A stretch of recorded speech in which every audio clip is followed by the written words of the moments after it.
Paz do Senhor, boa tarde, boa noite, bom dia, dependendo do momento que você vai estar ouvindo essa mensagem, não é?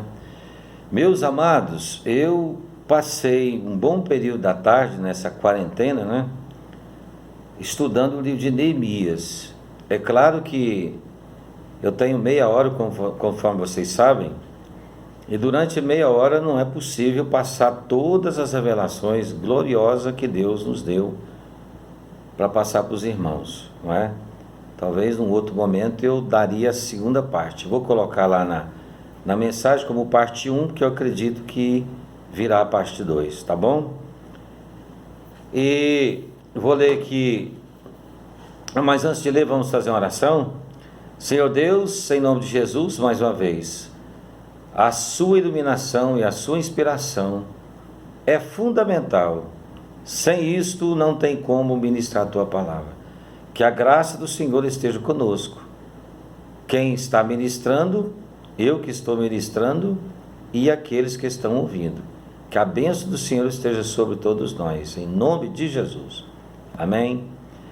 Então, o livro de Neemias, em síntese, registra o retorno de Neemias a Jerusalém do exílio da Babilônia em 445 a.C., sua reconstrução dos muros de Jerusalém, do templo, da cidade, sua carreira como líder político e seu retorno temporário à Babilônia 12 anos depois, enquanto Esdras foi um sacerdote mestre da lei, mestre da Bíblia, que concentrava sua atenção na purificação do povo de Jerusalém.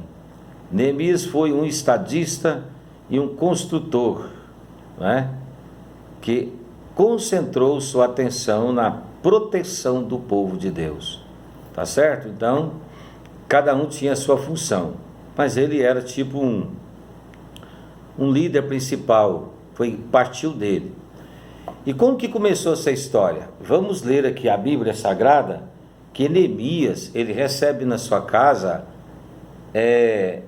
o seu irmão,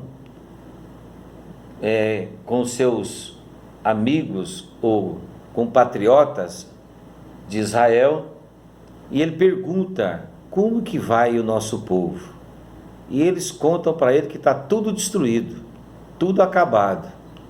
E aí entra no coração dele o desejo, e eu creio que esse desejo foi o próprio Deus que colocou, de restituir, restaurar, reconstruir a cidade, não só a parte material, mas a espiritual. Vamos ler Neemias capítulo 2. Eu vou ministrar no máximo meia hora.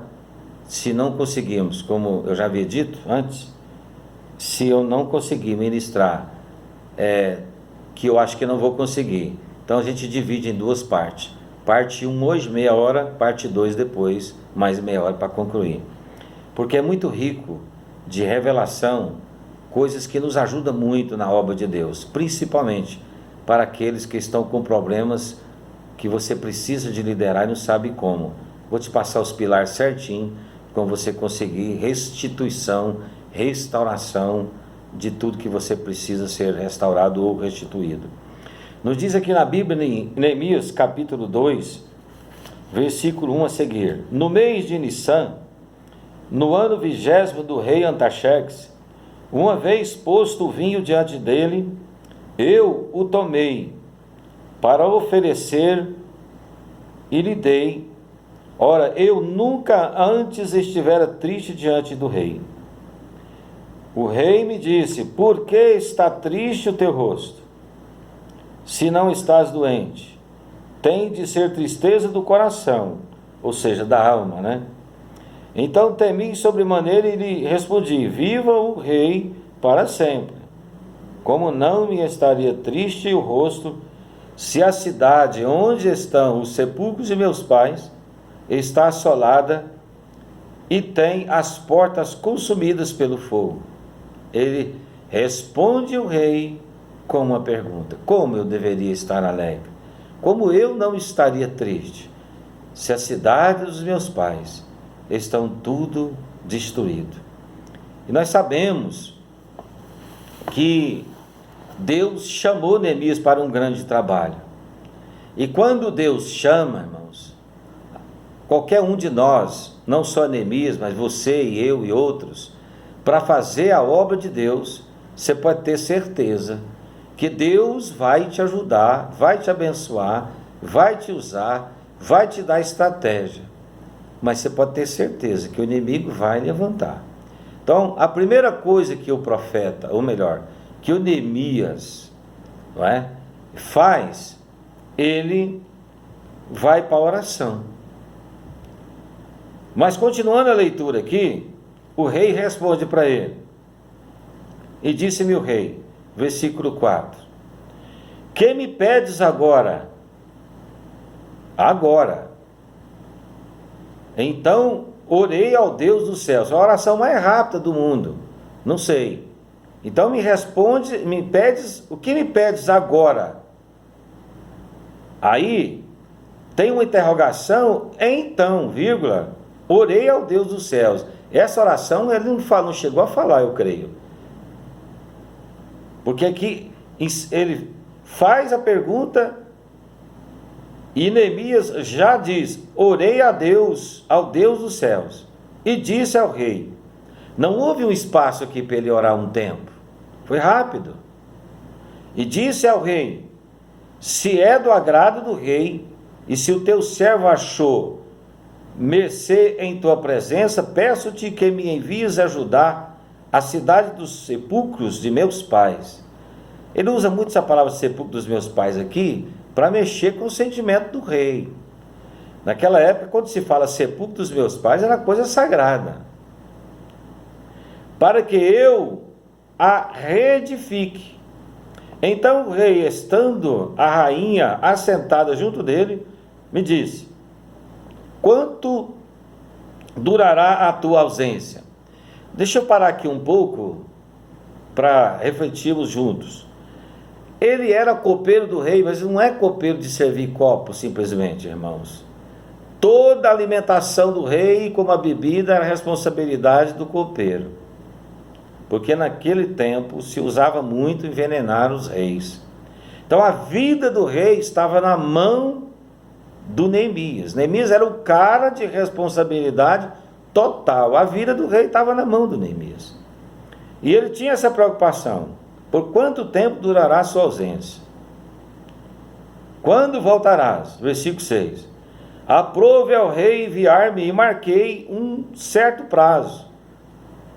E foi um bom tempo. Mas aqui ele não revela o prazo.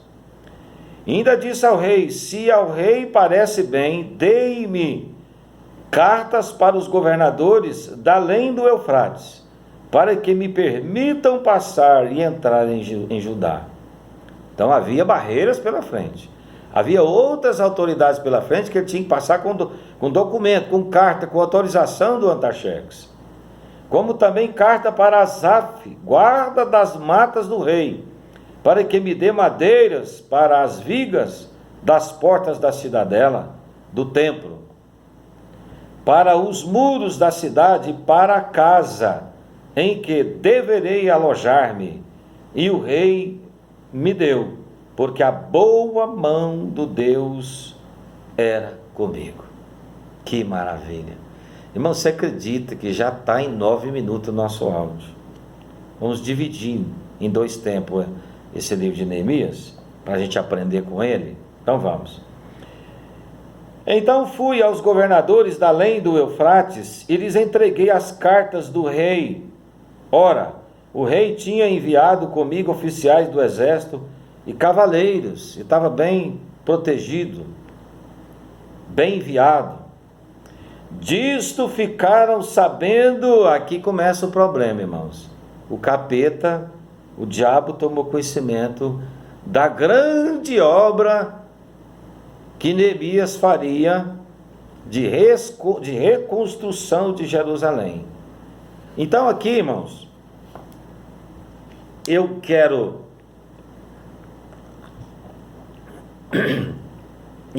vos dizer que todas as vezes, sempre foi assim, irmãos, aprendi isso, e sempre será, todas as vezes que Deus chama alguém para uma grande ou pequena ou média obra, o inimigo vai levantar para não te deixar realizar. E vai colocar na sua cabeça, no seu coração, no seu caminho, obstáculos de todas as maneiras para você não fazer. Ora, diz o texto, olha o nome dos homens: Sambalate, o Horonita, Tobias, o servo amonita, e muito lhes desagradou que alguém viesse a procurar o bem dos filhos de Israel. Israel era escravo, irmãos, está vindo do exílio da Babilônia. Na verdade, ficou o remanescente lá em Israel, que os pobres, os mais pobres, os miseráveis, digamos assim, que a Bíblia revela dessa forma, aqueles que eram mais do que pobres, ficaram. E é isso que machuca o coração do Neemias, que quando o seu irmão, com alguns judeus, vem visitá-lo no palácio do rei Artaxerxes, ele pergunta: como que vai os nossos irmãos que não foram levados para o exílio?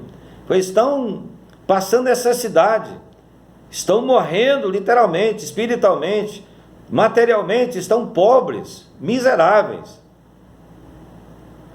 Aí Neemias toma uma decisão: eu vou fazer.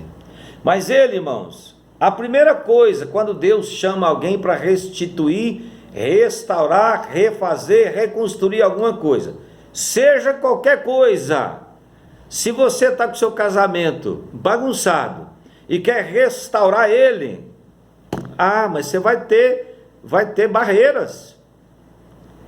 Se você é empresário e quer restituição daquilo que você perdeu, desse momento que estamos escravizados, do período chamado quarentena, do coronavírus, ou Covid-19, você vai ter dificuldade. Mas se você persistir, perseverar e fazer como Neemias, eu tenho certeza que essa palavra está vindo de Deus para você. A primeira coisa que Neemias faz, vamos aqui para a Bíblia, o que é a primeira coisa que ele faz?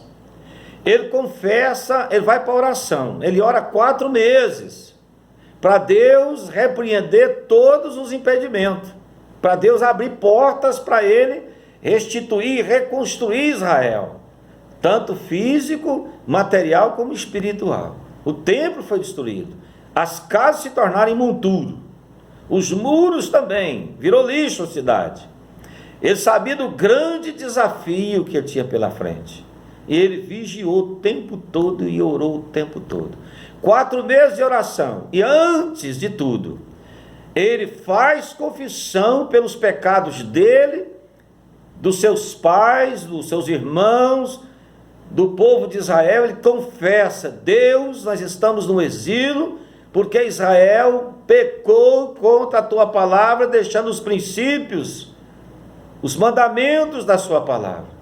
Deixamos de adorar o Senhor em espírito e em verdade. Israel apostatou-se da fé. E a grande realidade é que ele entra para a oração e faz confissão. Irmãos, aqueles que confessam e deixam alcançam misericórdia. Mas aqueles que não confessam, aqueles que têm pecado oculto, como foi o caso do Acã, você pode ter certeza, mais cedo ou mais tarde, você vai morrer e vai levar muita gente com você. Lembra onde foi que você caiu, e foi o que Neemias fez. Lembrou onde foi que Israel tinha pecado e faz confissão. Tá certo? Agora, é impressionante quando ele se propõe a fazer a obra de Deus, começa a guerra contra o chamado trio Parada Dura, tá? Mas não é aquele trio Parada Dura de cantores brasileiros, não. Olha só o que acontece quando ele se propõe a restituir, a restaurar o povo de Israel, refazer a cidade, tanto espiritual como material, como espiritual.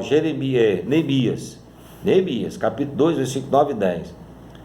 Porém, as autoridades provinciais não estão satisfeitas. Na verdade, o império das persas demoníacas se levanta, acompanhado por uma escolta de oficiais do exército. Neemias viajou até a Judéia e apresentou suas credenciais aos líderes locais. 2 deles, Sanbalate e Tobias, ficaram muito irritados com a intenção de Neemias de ajudar os judeus. E ambos permaneceram inimigos ferrenhos do esforço de reconstrução. 4:2. Neemias 4:2. Neemias continua orando. Não desfalece, não desiste do projeto, entusiasmando e encorajando os seus irmãos compatriotas. Neemias 2:19-20. Entra em cena o trio de perturbadores, Sanbalate, Tobias e Gesem. Zombaram do projeto de reconstrução. Aprende isso. Nem todos vão aplaudir o projeto de Deus que você está querendo fazer. É preciso muito diálogo, é preciso buscar em Deus o espírito de entendimento, é preciso ter muito discernimento de saber quem está no projeto de Deus com você e quem não está. E aqui que está o perigo. Muitas coisas são projetos que são destruídos e falidos, falta de vigilância, ou falta de persistência, falta de estratégia. Tem que ser estrategista. O obreiro, o crente que não tem discernimento espiritual, ele morre no meio da estrada, no meio do caminho, ou no meio do mar, naufraga. Neemias respondeu, proclamando a sua confiança de que Deus os ajudaria e a sua convicção de que Jerusalém pertencia ao povo judeu. Mas não fica só aqui. Olha para vocês verem. Neemias 4:7-20. Meio trabalhadores, meio guerreiros. À medida que a conspiração contra seus trabalhadores se fortalecia, Neemias continuou a orar por eles. Neemias 4:9. Por fim, ele teve de começar a armá-los. Metade deles vigiava a obra, enquanto a outra metade trabalhava. Aqui eu vejo aqui a unidade espiritual. Eles não saem do foco, não perdem o alvo. Aqui não tem discussão, aqui não tem mais ou menos. Todo mundo abraçou o projeto. E não tem como uma igreja dessa não crescer. Todo mundo falando uma linguagem só. Mesmo os que construíam estavam armados. 4:18. Fazer a segurança era particularmente difícil, pelo fato de que os trabalhadores estavam espalhados ao longo do muro. Todo mundo cansado, mas tinha que revezar. Uns dormiam de dia, ou melhor, trabalhavam de dia e outros trabalhavam de noite. Na verdade aqui, pelo que eu entendo, ninguém dormia, porque se dormir, os bandidos entravam. Eles estavam esperando uma brecha. Vamos esperar eles dormir, parar a obra, e nós entra e destrói tudo. Mas o Neemias sabia disso. Olha aqui, Neemias 4:21-23. Trabalhando e vigiando do amanhecer ao entardecer, do nascer ao pôr do sol. A escala de trabalho demonstra a dedicação e a urgência com as quais as pessoas realizavam suas tarefas. Aguarda o tempo todo, olhando e vigiando. É o seguinte: 52 dias construir esse muro. Vocês imaginam quantas mil pessoas tinha nessa obra? Neemias 5, do 1 até o 13. Em meio à luta, um conflito familiar. Como se a oposição armada ao seu projeto de construção não fosse suficiente, Neemias soube que alguns dos israelitas mais ricos estavam tirando vantagem de seus compatriotas mais pobres. Quer dizer, além dos conflitos externos, ele tinha um problema interno. Agora começam a surgir os problemas. Mas ele, sabendo de tudo, que aquilo podia trazer um problema para o futuro, ele reuniu aqueles povos. Repreendeu severamente aos ricos, gananciosos, em uma reunião pública, exigindo que começassem a ajudar os mais pobres. Eles foram convencidos por suas palavras e concordaram em fazê-lo. Tiraram o juro, não é? Neemias, o próprio Neemias emprestou dinheiro dele mesmo, o povo, ajudando o povo, sem nenhum juro. Ele não pegou um centavo de tudo que entrava para a construção. Neemias 5, 14 a 19. Um político que paga suas próprias despesas. Esse aqui, Neemias.